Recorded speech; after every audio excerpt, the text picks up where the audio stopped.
চলতি বছরের এসএসসি ও সমমান পরীক্ষার ফল প্রকাশের প্রস্তুতি প্রায় শেষ পর্যায়ে রয়েছে। প্রয়োজনীয় সব কার্যক্রম ইতোমধ্যে সম্পন্ন করেছে বোর্ডগুলো, আর সরকারের সবুজ সংকেত পেলে চলতি মাসের শেষ দিকে ফল প্রকাশ করা হবে। বুধবার ২২ জুলাই বাংলাদেশ আন্তঃশিক্ষা বোর্ড সমন্বয় কমিটির সদস্য ও মাদ্রাসা শিক্ষা বোর্ডের chairman professor Khandakar Mohammad Sadekur Rahman the daily ক্যাম্পাসকে এ তথ্য জানান।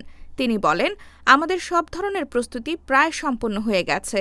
এখন সরকারের পক্ষ থেকে ফল প্রকাশের তারিখ নির্ধারণ করা হবে, তবে আশা করছি এ মাসের মধ্যেই ফল প্রকাশ করা যাবে। বোর্ড সূত্রে জানা গেছে, ফল প্রকাশের জন্য ট্যাবুলেশন, যাচাই বাছাই সহ অন্যান্য কারিগরি কাজ শেষ পর্যায়ে রয়েছে।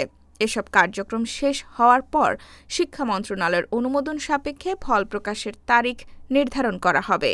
জানা গেছে, সাধারণত এসএসসি ও সমমান পরীক্ষার লিখিত অংশ শেষ হওয়ার ৬০ দিনের মধ্যে ফল প্রকাশ করা হয়। এবছর এসএসসি ও সমমান পরীক্ষা শুরু হয় ২১ এপ্রিল। সাধারণ শিক্ষা বোর্ডগুলোর অধীনে লিখিত পরীক্ষা শেষ হয় ২০ মে। অন্যদিকে দাখিল ও এসএসসি ভোকেশনাল পরীক্ষার লিখিত অংশ শেষ হয় ২৪ মে। চলতি বছর এসএসসি ও সমমান পরীক্ষায় মোট ১৮,৫৭,৩৪৪ জন শিক্ষার্থী অংশ নিতে ফর্ম পূরণ করে। এর মধ্যে এসএসসি পরীক্ষার্থী ১৪,১৮,৩৯৮ জন, দাখিল পরীক্ষার্থী ৩,০৪,২৮৬ জন এবং এসএসসি ও দাখিল ভোকেশনাল পরীক্ষার্থী ১,৩৪,৬৬০ জন। সবাই এখন অপেক্ষা করছেন ফল প্রকাশের।